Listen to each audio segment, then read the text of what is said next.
doing well. Well, What selection? All right, I like that one there. What's that one? Tell me about it a little bit.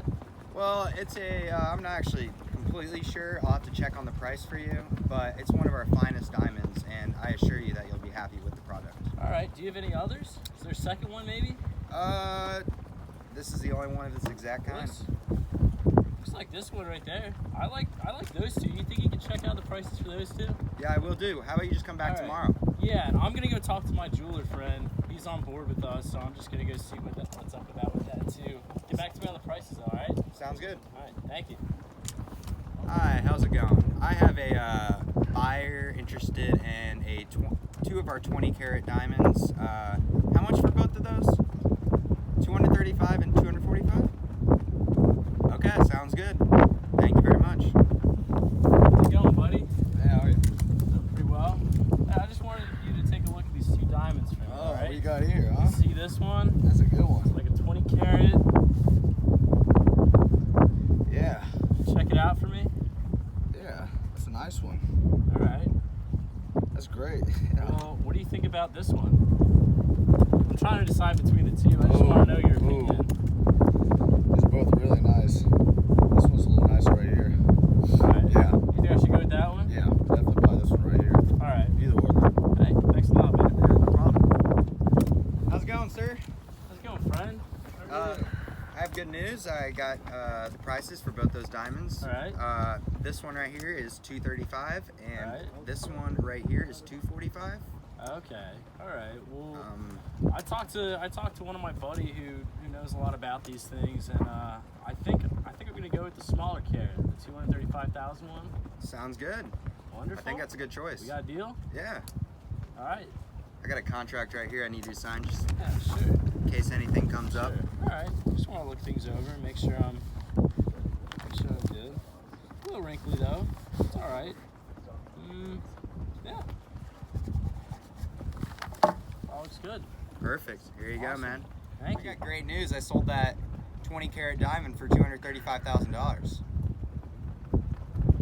You said it's what? $235,000 per carat?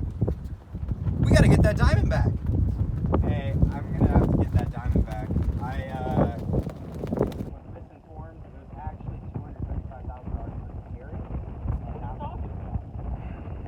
Hey, I'm sorry, but I need it back. No, that's what you represented to me.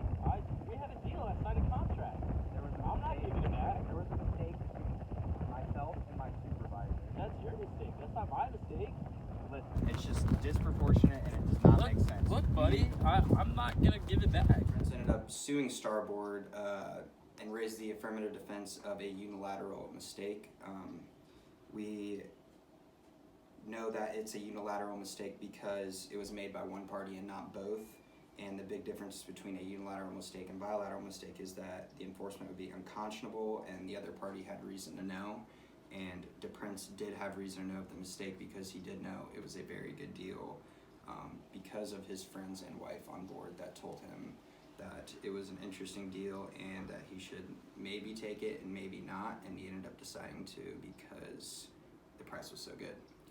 So there are 3 tests for a unilateral mistake, and the court utilized the 4-prong one for Florida, and the test required Starboard to prove that the mistake was induced by DePrince, which it was not, and they could not show that. And Starboard did not act negligently or without due care.